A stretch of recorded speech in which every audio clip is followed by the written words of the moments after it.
Néhány nappal ezelőtt elfogták Budapesten az Iszlám Állam nevű terrorszervezet egyik feltételezett tagját. A következő néhány percben arról fogunk beszélgetni dr. Szarai Mátéval, a Budapesti Corvinus Egyetem közel-kelet szakértőjével, hogy mi vezetett ezen terrorszervezet kialakulásához, mik a jelenlegi helyzete és hogyan néz ki a jövőképe. Ez itt a 15 percben a világról, profi külpolitika amatőr videósokkal. Üdvözlöm a kedves nézőket, ahogy a beharangozóban elhangzott, amit ugyancsak ezután fogok felvenni, de a mai napon dr. Szarai Mátéval, a Corvinus Egyetem oktatójával beszélgettünk arról, hogy mi a helyzet az Iszlám Állammal jelenleg. Ez egy elég régóta zajló sztori, 2009-ben alapították még más neveken ezt a terrorszervezetet. Mi okozta ennek a szervezetnek a létrehozását, mi vezetett el ahhoz, hogy ez ebben a közel-keleti térségben létrejött, és eleve ezt a térséget próbáljuk egy picit definiálni, hiszen ennek az Iszlám Államnak, illetve az azt megelőző szervezeteknek a elnevezésében is látszott, hogy ez egy elég bonyolult, már csak földrajzilag is kulturális egy bonyolult kérdés. Jó a kérdés. Igazából, ha még vissza akarunk menni, akkor ennek a szervezetnek a gyökereit egészen 1999-ig vissza tudjuk vezetni, ami azt jelenti, hogy ez rengeteg átalakuláson és különböző stációkon végbe menő szervezet volt. Hát azt lehet látni, hogy igazából egy Abu Musab az-Zarqawi nevű jordániai ember volt az, aki megalapította a monoteizmus és dzsihád nevű csoportot, és ennek az volt az egyetlen célja, hogy a jordániai monarchiát megdöntse. Azóta nyilván ezt a szervezetet nem Jordániához kötjük, ugye 2003-ban átköltözött Irakba, majd amikor a 2010-es években a szíriai polgárháború kirobbant, akkor a szervezet egy ilyen iraki-szíriai fúzióként működött tovább, és hát azt látjuk, hogy a mai napig megőrizte, legalábbis ez a MAK szervezet, a szíriai-iraki jellegét. Hát az, hogy ez hogyan illeszkedik a közel-keletnek a régiójába, az egy nagyon érdekes kérdés. Nyilván látjuk azt, hogy a közel-keletnek, a közel-keleti és észak-afrikai régiónak a fejlődése az egy elég sajátos fejlődés volt mindig. Én most ez alatt a régió alatt azt értem, ami ugye Marokkótól Iránig terjed nyugati-keleti dimenzióban, észak-déli dimenzióban mondjuk Törökország és Jemen, Észak-Afrikában Egyiptom magasságáig. Nyilván néhányan hozzáteszik mondjuk Szudánt, néhányan hozzátesznek még más országokat is, de általában ezt értjük a közel-kelet és észak-afrikai régió alatt. Ugye nagyon fontos az, hogy ez a térség, ahol Szíria és Irak található, az Oszmán Birodalomhoz tartozott régen, és amikor ez felbomlott, akkor azok a határok, amik végül a mai államhatároknak az alapját képezték, azokat gyakorlatilag nyugati nagyhatalmak húzták meg. Hozzáteszem, hogy az oroszok is nagyon szívesen meghúzták volna, és nagyon szívesen részt vettek volna ebben a folyamatban. Részt is vettek az első világháború alatt, de aztán ugye a kommunista forradalom miatt ők feltették a kezüket és mondták, hogy ők ilyen imperialista dolgokban nem vesznek részt. Minden esetre nyilván az kezdeti tárgyalásokon ott voltak. Ugye ez a sok, ami az Oszmán Birodalom felbomlása jelentette, az azért volt egy igazán nagy sok, mert ettől kezdve a szunita muszlimoknak nem volt egy egységes vezetése kvázi, és igazából nagyon a közel-keleti társadalmaknak valahogy reagálniuk kellett erre a sokra, amit egyrésztről a kalifátusnak, ugye a szunnita vezetésnek a felbomlása jelentette, másrésztről pedig az érzés, hogy a nyugati nagyhatalmak sokkal erősebbek és sokkal fejlettebbek, mint ezek a közel-keleti társadalmak, amire ugye nem így emlékeztek a muszlim társadalmakban, hiszen számukra még nagyon élt a 15. századtól kezdve az a kép, vagy még korábbról kezdve az a kép, hogy erősebbek, mint egyes nyugati államok. Ugye erre a sokra azt mondják a szakértők, hogy 4 nagy választ adott a közel-keleti társadalom, erre a modernizációs sokra kvázi, hogy a nyugat az erősebb nála. Az első azok a vezetők voltak, akik egy az egyben lemásolták a nyugati államformákat. Ugye ez volt mondjuk Atatürk, Reza Pahlavi Iránban. Ők azok, akik azt mondták, hogy az iszlám és a helyi tradíciók azok mind fejletlenséget jelentenek, és ahhoz, hogy fölvegyék a versenyt a nyugattal, ahhoz teljesen le kell másolni, ami nyugaton történik. Ugye a második válasz az volt, akik azt mondták, hogy elfogadják a modernizációt, elfogadják ezt az új államrendszert, beismerve azt nyilván, hogy ezt a nyugat hozta ide, de emellett megpróbálják megtartani a helyi tradíciókat, és egy ilyen érdekes fúziót akartak kialakítani. Ugye ilyen választ adott mondjuk Jordánia, Marokkó és még néhány egyéb állam. A harmadik válasz volt az, hogy a modernizációnak kvázi az elfogadása, de az attól való izoláció. Ugye nagyon sokáig mondjuk Szaúd-Arábia ezt a választ adta, talán a szaudi társadalom nagy része a mai napig ezt a választ adja. És hát a negyedik válasz volt az, ami a harmadikhoz nagyon közel áll, ami azt mondta, hogy nem csak, hogy nem fogadjuk el, de nem csak, hogy el akarunk különni a modernizációtól és a modern világtól, de harcolni is akarunk ellene, mert ez egy immorális dolog, és nekünk kvázi kötelességünk, hogy ezt megszüntessük, vagy ezt kiűzzük a közel-keletről és az iszlám világból. Hát ez az a válasz, amire az Al-Qaida és az iszlám államhoz is köthető, és ez az a gondolat folyam gyakorlatilag, ami a 20. század eleje óta jelen van ezekben a különböző dzsihadista szervezetekben. Így igazából az iszlám államnak az ideológiai gyökere azt gondolom, hogy idehozható vissza, aminek egyébként nyilván egy nagy lökést adott még ennek az ideológiai folyamnak az Al-Qaida megalapítása a 80-as években. Ugye az Al-Qaidának az volt a hozzáadott értéke az egész dzsihadista mozgalomhoz, ha úgy tetszik, hogy ők találták ki a globális dzsihádnak az ideológiáját. Ugye egy nagy kihívás volt ebben az időszakban az, hogy ezek a dzsihadista mozgalmak, akik aktívan harcoltak a nyugat ellen és a nyugat által képviselt modernizáció államszerkezet ellen, ezek a mozgalmak nem működtek együtt egymással. Ugye miért működtek volna? Egy palesztin dzsihadistát nem érdekli, hogy mi van Egyiptomban mondjuk. Ezeket akarta az Al-Qaida összefogni valamennyire, és ugye ez sikerült a globális dzsihád gondolatával. Ugye nekik az volt a nagy ideológiai újításuk, hogy azt mondták, hogy ugye mindenkinek megvannak a közeli ellenségei, az egyiptomi kormány, a jordániai kormány, a palesztin kormány, stb. És van a nagy ellenség, a távoli ellenség, az Egyesült Államok, Izrael, tehát azok, akik kvázi támogatják ezeket a rezsimeket. És azt mondta az Al-Qaida, hogy harcolhattok amennyit csak akartok a közeli ellenséggel szemben, addig nem tudjátok őket legyőzni, amíg a távoli ellenséget nem sikerül legyőzni, az Egyesült Államokat. Például ezért kell összefognunk nekünk dzsihadista mozgalmaknak. Az Al-Qaidának ezt sikerült valamennyire összefognia. Amivel az iszlám állam még túllépett ezen, és akkor ez már a fejlődésnek egy ilyen harmadik szakaszának tekinthető, az az volt, hogy az iszlám állam nem akarta igazából a távoli ellenség elleni harcot, hanem azt mondta, hogy mindenki gyakorlatilag azt csinál, amit akar. Tehát mindenki, aki az iszlám államhoz tartozik, azt robbant fel, amit akar, azt öl meg, amit akar, vagy hát két dolga fontos. Az egyik az, hogy hangos legyen, benne legyen a médiában, stb.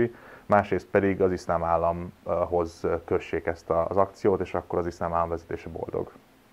Tulajdonképpen azt mondhatjuk, hogy az iszlám állam a modern világra reagálva nagyon jól érzékeli azt, hogy a média, például az ilyen jellegű felvételek, a szociális média, a közösségi média, az mekkora erőt ad nekik, tehát itt a vizualizáció az még nagyobb szerepet kapott, mint a korábbiakban? Abszolút, és ugye ez egy nagyon fontos jellegzetesség az iszlám államnak, amire felhívtad a figyelmet. Ugye a modernitás elutasítása, tehát a modern nemzetállamok elutasítása, az Egyesült Államok vezette világrend elutasításában igazából a premodern és a posztmodern nagyon szépen össze tud fogni. Ugye az iszlám állam ideológiája alapvetően premodern, hiszen ugye a kalifátus eszméjét hirdeti, visszamenne ahhoz a 7. századi modellhez, vagy ahhoz a 7. századi képhez, amit Mohamed is hirdetett. Ugye Mohamed volt egyébként az, aki az iszlám államot kvázi létrehozta, tehát hogy ez az elnevezés hozzáköthető. És a posztmodern eszközök ezzel nagyon szépen tudnak együttműködni. Ugye azt, hogyha a Twitteren hirdeted a kalifátust, az pont ezt jól szimbolizálja. És hát az iszlám állam erre szépen rájött. Nyilván az Al-Qaida is próbálkozott azért ezzel a folyamattal. Ugye az Al-Qaida és az iszlám állam között nem csak ugye legalább egy évtized van, de egy generációs váltás is. Ugye szerintem nálunk is érzékelhető az a változás, hogy még hát nem is az én generációm, de néhány évvel nálam idősebbek, azok még az interneten mondjuk fórumokon szocializálódtak, ott léptek egymással kapcsolatba, ugye én már a közösségi médián. Az Al-Qaida és az iszlám állam között megvan az a különbség, tehát az Al-Qaida fórumokat használ tipikusan, az iszlám állam már a közösségi médiát. Ugye ez pont az a 10-15 év, ami kellett ahhoz, hogy ez a két generáció külön váljon egymást. Az Al-Qaida nem tudja megszólítani a fiatalokat, a fiatal dzsihadistákat, gyakorlatilag az iszlám állam meg tudja. 2009-ben, bocsánat, mit mondtál, 1990 alapú? 1999-ben. Furcsa, neten 2009-et olvastam, de akkor lehet, hogy több megalakulási időpontja is volt. Viszont igazán sikeres, vagy híres, hát ahogy nézzük, ugye 2014 környékén vált ez az iszlám állam, talán akkoriban is váltott erre a névre, Előtte ugye egy ilyen jóval bonyolultabb a térség történelmi földrajzára utaló nevei voltak, levantei, iszlám állam, stb. Mi történt 2014 környékén, ami ennyire sikeressé tette a saját szempontjukból, de sajnos ennyire sikeressé tette az iszlám államot? Igazából még egy picit visszaugranék egy évtizedet. Ugye az első nagy felfutásának a szervezetnek 2003 után volt, ugye amit iraki Al-Qaida néven ismerünk, az ugyanez a szervezet volt. Ugye ők 99 és 2003 között nem voltak az Al-Qaidának a tagjai, egyszerűen azért, mert az az ember, aki megalapította az iszlám, vagy hát ezt a szervezetet, Abu Musab az-Zarqawi, nem jött ki jól Osama Bin Laden. Osama Bin Laden, aki ugye egy szaudi arisztokrata családból származik, ő lenézte Zarqawit, mert Zarqawi szerintem nem volt képzett, és túl agresszív volt. Bocsánat, akkor ezt rögzítsük, tehát hogy Osama Bin Laden szerint egy másik szervezetvezető túl agresszív volt. Így van, és nem tartotta be a dzsihádnak a szép kereteit. Ez aggasztóan hangzik. Igen. És egyébként anekdotálisan tudjuk azt, hogy a két vezető találkozott egymással többször, és amikor például bementek tárgyalni egy szobába, akkor így ordibálással végződött a találkozó a 90-es években, ilyenről többet is lehet hallani. 99 és 2003 között azért volt az, hogy Zarqawi maga csinálta meg a saját szervezetet, és nem akar az Al-Qaidához csatlakozni. Ugye 2003-ban az iraki invázió előtt még egy picit elkezdenek Irakba terjeszkedni ennek a szervezetnek a tagjai. Ugye Abu Musab az-Zarqawi neve el is hangzik az Egyesült Államok vezetőnek a részéről, mint az iraki beavatkozás egyik indoka, ami egy ilyen nagyon kettős dolog volt. Zarqawi akkor még nem volt egy nagyon-nagyon jelentős alak a dzsihadista mozgalomban, nyilván sokan ismerték a nevét, Jordániában voltak merényletei, stb. Mindenesetre az a tény, hogy az Egyesült Államok megjelölte Zarqawit ellenfélnek, azzal nagyon sokat tett azért, hogy ő sikeres vagy népszerű legyen dzsihadista körökben. Nyilván egyébként ez természetes, tehát hogy az Egyesült Államok a nagy ellenség megjelöl valakit ellenfélnek, akkor azt rögtön, akik nem szeretik az Egyesült Államokat, akkor föl fognak ránézni. 2003-ban sikerül és az a következő években sikerül ennek a szervezetnek kihasználnia azt a káoszt, ami Irakban van, ami után azonban a 2000-es évek második felében, ugye csapaterősítések történnek Irakban, stb. Sikerül a szervezetet visszaszorítani. Bár hozzáteszem, hogy már ekkor próbálkoznak államisággal ennek a szervezetnek a képviselői, kikiáltják az iraki iszlám államot, ez nem sikeres annyira. Minden esetre már ekkor látható ez az ideológiai megfontolás. Majd ezt követően gyakorlatilag visszaszorulnak, és gyakorlatilag abba az állapotba kerülnek, amiben most vannak, tehát egy visszaszorulás után ilyen hálózatos működésbe kapcsolnak. Na most 2010-es években ugye Irakban tudjuk azt, hogy az arab tavasznak nevezett eseménysorozat nem éri el Irakot. Minden esetre nagy tüntetések vannak az országban, és itt is kezd az iraki állam megint hanyatlani, vagy hát nem tudom, hogy volt-e valamikor nagyon erős 2003 óta, de látható, hogy gyengül a 2010-es években. Az iszlám állam kihasználja ezt, ugye már 2014 elején elfoglalt területeket Irakból. Tehát ott már vannak olyan városok, ugye Anbar tartományban Ramadi, amit sikerül elfoglalni.